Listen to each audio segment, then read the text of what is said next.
ആ ഇതാണല്ലേ തന്റെ വീട്. വീട് ഇത്തിരി കണ്ടുപിടിക്കാൻ ബുദ്ധിമുട്ട്. ഞാൻ അവന്റെ അടുത്ത് പറഞ്ഞില്ല. ആ അത് നന്നായടോ. കാരണം മോന്റെ അടുത്ത് ഇപ്പോഴേ പറയാതിരുന്ന നന്നായി. ഇനി അവൻ വാശി പിടിച്ചാലോ. കണക്ക് പ്രകാരം 1 മാസമാണ് ചികിത്സ. പിന്നെ എല്ലാം റെഡി ആവടോ. എല്ലാം ദൈവത്തിന്റെ കാരുണ്യം പോലെ എല്ലാം ശരിയാവും. അത് ഞാൻ മോനെ ഒന്ന് കാണട്ടെ. ബാ. മോനെ കൊണ്ടുപോകാൻ വന്ന അങ്കിളാണ്. മോൻ അങ്കിളിൻ്റെ ഒപ്പം പൊക്കോ.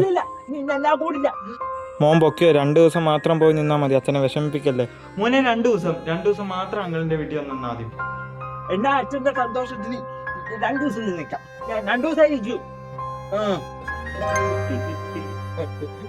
അച്ഛാ ഞാൻ പോയിട്ടില്ല.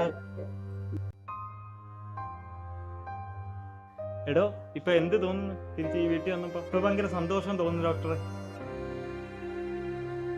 ഞാൻ എന്റെ അച്ഛനെ പോയി കാണട്ടെ. എടാ നിന്നെ എത്ര നേരം കൊണ്ട് ഞാൻ കാത്തിരിക്കുന്നടാ. എനിക്ക് ഒരു കുഴപ്പമില്ല. എല്ലാം മാറി. ദൈവത്തിന്റെ കാരുണ്യം കൊണ്ട് തന്റെ മോന് ഒരു കുഴപ്പമില്ല. എടോ ഒരു കാര്യം മാത്രം, നമ്മളെ തന്നെ ഒരു കാര്യവും ചെയ്യാൻ പറ്റത്തില്ലെന്ന് മൈൻഡിൽ റീഡാക്കിക്കൊണ്ടിരുന്ന നമുക്ക് ചെയ്യാൻ പറ്റത്തില്ല. പക്ഷെ നമ്മളെ കൊണ്ട് ചെയ്യാൻ പറ്റുമെന്ന് നമ്മൾ ഒരു തവണ ഒന്ന് ചിന്തിച്ച് തുടങ്ങിയാൽ മതി. ആ സമയം തൊട്ട് നിന്റെ വിജയം പുറകെ തന്നെയുണ്ട്. ശരിയപ്പാ, ബൈ.